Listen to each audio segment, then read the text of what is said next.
যে দুর্গ একদিন ব্রিটিশদের শক্তির প্রতীক ছিল, আজ তা ভারতের গর্বের অংশ। নমস্কার বন্ধুরা, আমি সঞ্চিতা, আর আজ আমি আপনাদের নিয়ে যাব কলকাতার বুকে অবস্থিত এক ঐতিহাসিক স্থাপনার কাছে, ফোর্ট উইলিয়াম, যার আরেক নাম বা বর্তমান নাম বিজয় দুর্গ।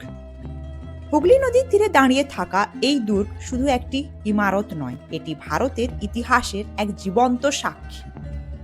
1757 সালে পলাশির যুদ্ধের পর ব্রিটিশরা বাংলার ক্ষমতা দখল করার পরই নিজেদের নিরাপত্তার জন্য এই দুর্গ নির্মাণের পরিকল্পনা করেন। 1758 সালে শুরু হয় নির্মাণ কাজ আর শেষ হয় 1781 সালে। দুর্গটির নাম রাখা হয় কিং উইলিয়াম ইতির নামে, তাই নাম হয় ফোর্ট উইলিয়াম। এটি নির্মাণে খরচ হয়েছিল প্রায় 20 লক্ষ পাউন্ড, যা সেই সময় ছিল বিরাট অঙ্ক। এই দুর্গটি তৈরি হয়েছিল ব্রিটিশ ইস্ট ইন্ডিয়া কোম্পানির প্রশাসনিক কেন্দ্র ও সামরিক ঘাঁটি হিসেবে। ফোর্ট উইলিয়াম একটি তারকা আকৃতির দুর্গ। এর চারিপাশে বিশাল পরিখা ও শক্তিশালী দেয়াল। ভেতরে রয়েছে অফিস, সেনা ব্যারেক, চার্চ, খেলার মাঠ ও অস্ত্রাগার। এই দুর্গের পাশেই রয়েছে ময়দান, যা আজও কলকাতার প্রাণকেন্দ্র। 1756 সালে সিরাজউদ্দৌলার কলকাতা আক্রমণের সময় পুরনো ফোর্টের ভেতরেই ঘটেছিল সেই ঐতিহাসিক ঘটনা, ব্ল্যাক হোল অফ ক্যালকাটা।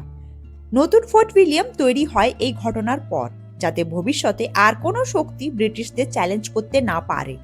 আজ ফোর্ট উইলিয়াম ভারতের ইস্টার্ন কমান্ড অফ ইন্ডিয়ান আর্মির সদর দপ্তর। সাধারণ মানুষের প্রবেশাধিকার খুবই সীমিত, শুধু বিশেষ অনুমতিতেই ভেতরে ঢোকা যায়। বাইরে থেকে দেখলে এখনো বোঝা যায় এই দুর্গের রাজকীয়তা ও শক্তিশালী চরিত্র। ময়দানে সবুজ মাঠ, হুগলির শান্ত জলধারা আর দুর্গের সুইচ দেয়াল এক অপূর্ব পরিবেশ তৈরি করেছে।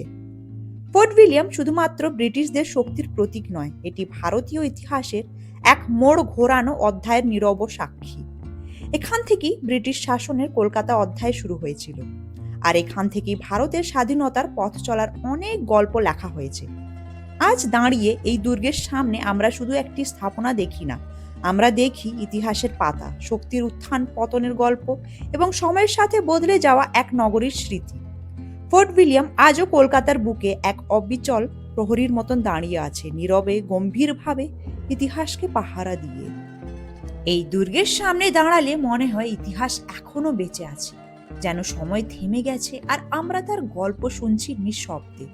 কলকাতা শুধু শহর নয়, এক চলমান ইতিহাস, আর ফোর্ট উইলিয়াম তার এক অমূল্য অধ্যায়।